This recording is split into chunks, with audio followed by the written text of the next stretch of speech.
first. Yeah, there you are. And we get a fist pump right. Let's do it right in the camera. There we go.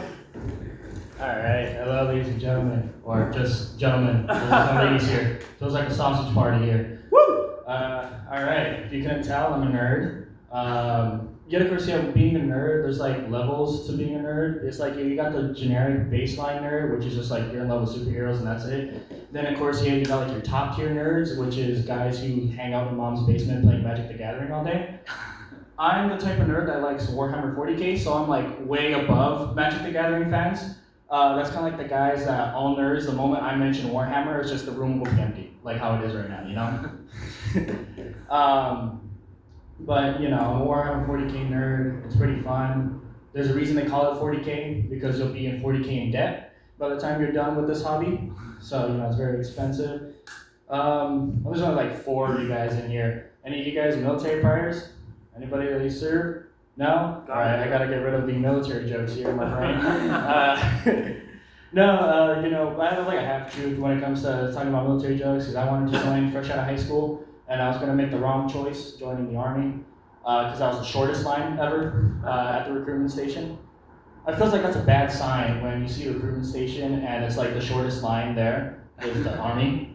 Because like you had the Marines doing their show, you had the Air Force doing their show with the planes and shit, and then there's the Army, crusty, dusty, cobwebs and all that stuff over there.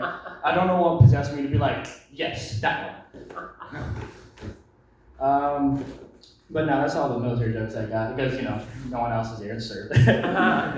We're talking about sexuality earlier, someone was talking about sexuality or being pansexual.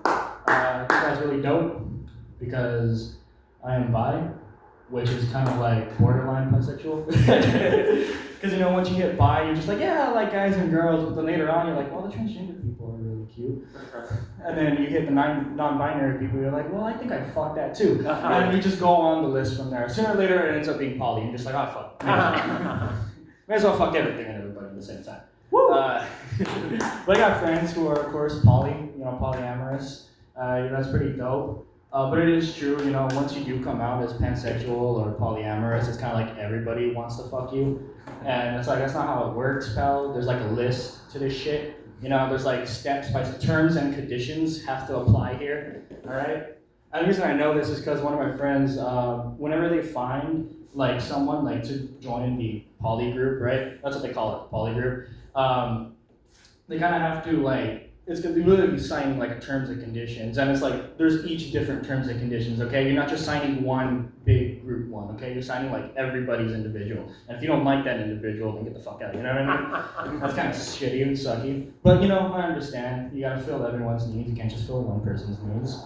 Let's see, what else? What else?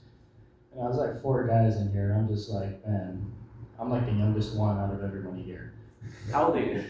22. Okay. How old do you think I am?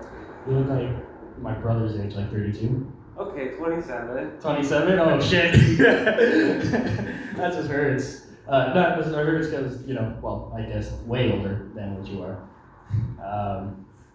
I don't know how to carry on from that. It's kind of shitty, you know? It's like, well, I just called someone. Oh wow. No, when I first joined comedy, I remember I did my first ever comedy show at Dow's Comedy Store. I don't know if you guys have ever been there. It's in Kingtown. If you guys haven't, go check it out. Chris and Bobby, they're really cool people. They helped me out, set up all the stuff that you see today. Not the dressing. They still can't dress me right. Okay? It's like they see me, they're like, fucking Jesus Christ. But I got my first start at Dow's, and I remember when I first entered the door, I just felt all eyes just shifted on me. It's like, how do I point this? It's like if I was a different color skin entering the 1950s in a place I shouldn't be entering. Like, that's how it felt. I was like, man, this is how it feels like, you know? Oh, man. All right, well, you guys have fun tonight. Thank you guys so much. My name is Avery. I love you. Avery Harrison, everybody. Avery! All right.